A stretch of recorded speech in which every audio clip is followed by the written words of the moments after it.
என் நெஞ்சில் குடியிருக்கும்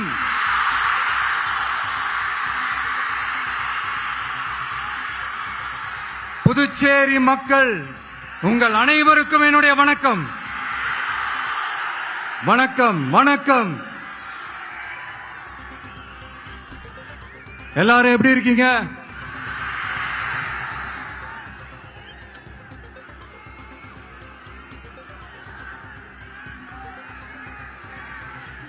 இந்த ஒன்றிய அரசுக்கு தான் தமிழ்நாடு ஒரு தனி மாநிலம், புதுச்சேரி ஒரு தனி யூனியன் பிரதேசம். அவங்களுக்கு தான் தமிழ்நாடு தனி, புதுச்சேரி தனி, இப்படிலாம் இருப்பாங்க. ஆனா நமக்கெல்லாம் அப்படி கிடையாதுங்க. நாமெல்லாம் வேறு வேறு கிடையாது. நாம் எல்லாரும் ஒண்ணுதான்.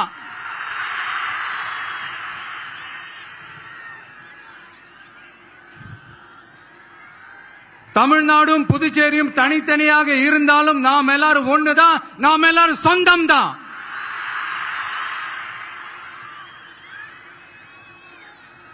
வேற வேற வீட்டுல, வேற வேற ஊர்ல, வேற நாட்டுல, வேற ஸ்டேட்ல இருக்கிறதுனால நாம் எல்லாரும் சொந்தங்கள் இல்லைன்னு ஆயிட முடியுமா?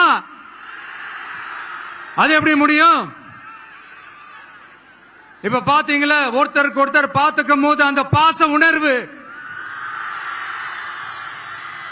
அதுதாங்க, அது மட்டும்தான். அது இருந்துட்டாலே போதும், வேற எதுவுமே தேவையில்லை.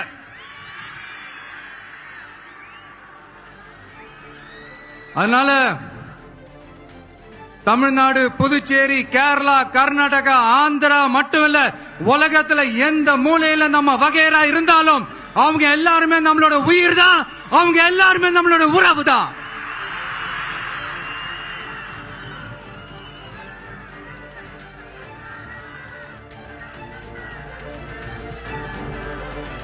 புதுச்சேரினாலே உடனே ஞாபகத்துக்கு வர்றது மணக்குள விநாயகர், அரவிந்தர் ஆசிரமம், வில்லியனூர் மாதான் சொல்லி இவங்க எல்லாரும் ஞாபகத்துல வருவாங்க. அது மட்டும் இல்ல, மகாகவி பாரதியார் அவர்கள் இருந்த மண், பாவேந்தர் பாரதிதாசன் அவர்கள் பிறந்த மண். அது மாதிரி இன்னும் சிறப்புகளை அடுக்கிக்கிட்டே போலாம். ஆனா அரசியல்னு வந்துட்டா ஒரு முக்கியமான விஷயத்தை பத்தி நம்ம சொல்லியே ஆகணும். 1977ல புரட்சி தலைவர் எம்ஜிஆர் அவர்கள் தமிழ்நாட்டில் ஆட்சி அமைச்சாங்க. ஆனா அதுக்கு முன்னாடியே 1974லயே இங்க புதுச்சேரியில அவங்களோட ஆட்சி அமைஞ்சது. அதனாலதான் அப்பவே சொன்னாங்க, நமக்காக வந்தவர் எம்ஜிஆர், அவரை தமிழ்நாட்டில் மிஸ் பண்ணிடாதீங்கன்னு நமக்கு அலர்ட் பண்ணதே புதுச்சேரி தான். அப்படிப்பட்ட புதுச்சேரி நம்மளால மறக்க முடியுமா? அது மட்டும் இல்ல, இங்க இருக்கிற மக்கள் தமிழ்நாடு மாதிரியே புதுச்சேரி மக்களும் என்ன கிட்டத்தட்ட ஒரு 30 வருஷமா என்ன தாங்கி பிடிச்சுக்கிட்டு இருக்கிறீங்க.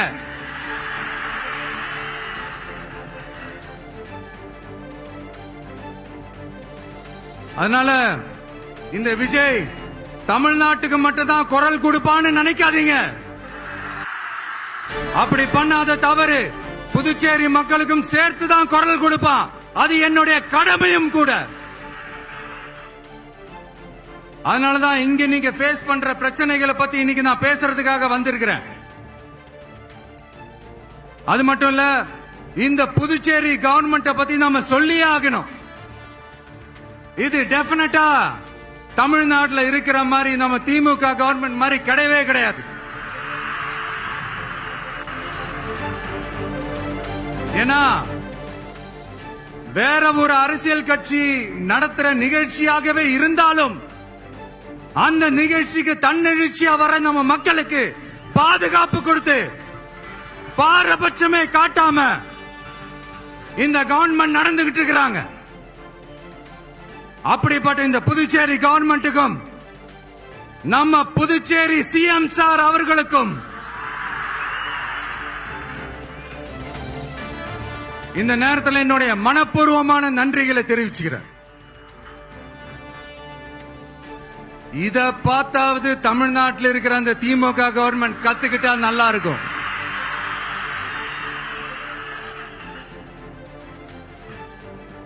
ஆனா அவங்க கத்துக்க மாட்டாங்க. பரவாயில்ல, வரப்போற எலெக்ஷன்ல 100% கத்துக்குவாங்க. அத நம்ம மக்கள் பாத்துக்குவாங்க.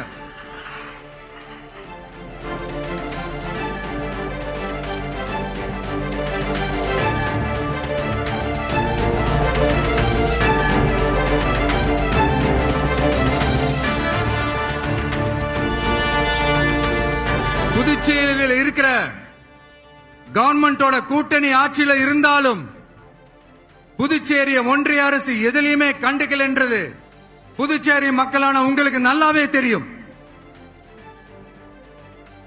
மாநில அந்தஸ்து கோரிக்கையை மட்டுமா கண்டுக்கல, இங்க வளர்ச்சி ஏற்படவும் துணை நிக்கவே இல்லைன்னு கேள்விப்படுறோம். இந்த புதுச்சேரிக்கு இன்னும் மாநில அந்தஸ்து கொடுக்கல. மாநில அந்தஸ்து வேணும்னு கேட்டு பல முறை சட்டசபையில தீர்மானம் போட்டு ஒன்றிய அரசுக்கு அனுப்பி வச்சுக்கிட்டே இருக்கிறாங்க. இந்த வருஷம் கூட மார்ச் மாசம் 27ஆம் தேதி 2025 அன்னைக்கு ஒரு தீர்மானம் போட்டாங்க. அது மாநில அந்தஸ்து வேணும்னு கேட்டு ஒன்றிய அரசுக்கு அனுப்புற 16வது தீர்மானம். புதுச்சேரி காரைக்கால் பகுதிகளில் மூடப்பட்ட 5 மில்கள், பல்வேறு தொழிற்சாலைகளை மீண்டும் திறக்கிறதுக்கு இதுவரைக்கும் ஒரு துரும்ப கூட கிள்ளி போடல. பல்லாயிரக்கணக்கான இளைஞர்களோட வேலை வாய்ப்புக்காக எதையுமே செய்யல. இங்க ஒரு ஐடி கம்பெனி உருவாகணும்ன்றது எண்ணமே இல்ல. அத பத்தி யார் பேசினாலும் அது அவங்க காதல விழவே விழல. இங்க ஒரு அமைச்சரை ஊழல் குற்றச்சாட்டுல பதவி விட்டு நீக்கப்பட்டு அந்த இடத்துக்கு இன்னொருத்தரை நியமிச்சு 200 நாள் ஆச்சு. இன்னும் அவருக்கு ஒரு இலாக்காவே தரல. இந்த செயல் சிறுபான்மை மக்களை அவமானப்படுத்துறதுன்னு அந்த மக்களே சொல்றாங்க. புதுச்சேரியோட முக்கிய அங்கமாக இருக்கிற காரைக்கால், மாகே, ஏனாம் பகுதிகளில் எல்லாம் முன்னேற்றமே இல்லைன்னு அந்த பகுதி மக்கள் சொல்லிக்கிட்டே இருக்கிறாங்க. குறிப்பா காவிரியோட கடைமடை பகுதியான காரைக்காலை மொத்தமா கைவிட்ட மாதிரி தான் இருக்குது. இது எல்லாமே முன்னேற்றம் அடையணும். டூரிஸ்ட் பிளேஸ் ஆன புதுச்சேரியில போதுமான அளவு பார்க்கிங் வசதி இல்ல, போதுமான அளவு கழிப்பறை வசதி இல்ல. இதெல்லாமே மேம்படுத்தணும். புதுச்சேரி கடலூர் மார்க்கமான ரயில் திட்டம் வேணும்ங்கிறது நீண்ட கால கோரிக்கை. புதுச்சேரி மக்களுக்கு ஒன்னே ஒண்ணுதான் சொல்லணும், இந்த திமுகவை நம்பாதீங்க. அவங்களுக்கு உங்களை நம்ப வச்சு ஏமாத்துறது தான் அவங்க வேலையே. நான் சொன்ன பல கோரிக்கைகளை எல்லாம் தீர்த்து வைக்கிறதுக்கு நம்ம புதுச்சேரி கவர்மெண்ட்டுக்கும் அதோட மக்கள் திட்டங்களுக்கும் ரொம்ப அக்கறையா உண்மையா துணை நிக்கிறோம். தமிழ்நாட்டை ஒதுக்குற மாதிரி புதுச்சேரியும் ஒதுக்க கூடாதுன்னு நாங்க கேட்டுக்கிறோம். கிட்டத்தட்ட 20 லட்சம் பேர் வாழ்ற யூனியன் பிரதேசமான புதுச்சேரி மத்திய நிதி குழுவில் இடம்பெறவில்லை. அதனால் மாநிலங்களுக்கான நிதி பகிர்தல் அடிப்படையிலும் யூனியன் பிரதேசங்களுக்கான நிதி பகிர்தல் அடிப்படையிலும் புதுச்சேரிக்கு நிதி ஒதுக்கப்படுவதில்லை. அதனால ஒவ்வொரு ஆண்டும் புதுச்சேரிக்கு தோராயமாகவே மத்திய அரசு நிதியை விடுவிக்கிறது. அந்த நிதியும் அரசு ஊழியர்களின் சம்பளம், ஓய்வூதிய தொகை உள்ளிட்ட திட்ட செலவுகளுக்கே சென்று விடுவதால் மீத தேவைக்கு வெளிச்சந்தையிலும் கடன் பத்திரங்களை கடன் வாங்குகிறது புதுச்சேரி. இந்த நிலைமை மாறணும்னா ஒரே வழி, மாநில அந்தஸ்து நம்ம புதுச்சேரி மக்களோட பல்லாண்டு கால கோரிக்கை. புதுச்சேரிக்கு போதுமான நிதி வரத்து இல்லாததுனால வெளியே கடன் வாங்க வேண்டியதா இருக்கு. புதுச்சேரியோட கடனை குறைச்சு தற்சார்பு பொருளாதாரத்தை வளர்த்தெடுக்க திட்டங்கள் வகுக்கப்பட வேண்டும்.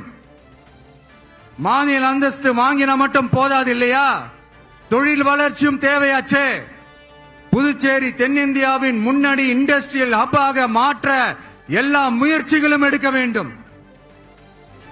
இந்திய அளவில் ரேஷன் கடைகளே இல்லாத மாநிலம் புதுச்சேரி தான். ஏழை எளிய மக்களுக்கு வாழ்வாதாரமே ரேஷன் கடைகள் தான். மற்ற மாநிலங்கள்ல இருக்கிற மாதிரி இங்கேயும் அரிசி, சர்க்கரை, பருப்பு, கோதுமை, எண்ணெய்னு அனைத்து பொருட்களும் வழங்கும் முறை சீராக்கப்பட வேண்டும். கடைசியா மீன்பிடிக்க செல்லும் காரைக்கால் மீனவர்களை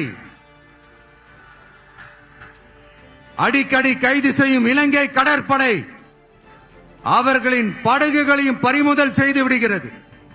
அதனால் நீண்ட போராட்டங்களுக்கு பிறகு அவர்கள் விடுவிக்கப்பட்டாலும் படகுகள் கிடைக்காததால் படு மோசமான நிலைக்கு தள்ளப்படுகின்றனர். இந்த நிலை மாற வேண்டும். நான் மறுபடியும் சொல்றேன், இந்த விஜய் புதுச்சேரி மக்களுக்காகவும் எப்பவும் துணை நிற்பான்.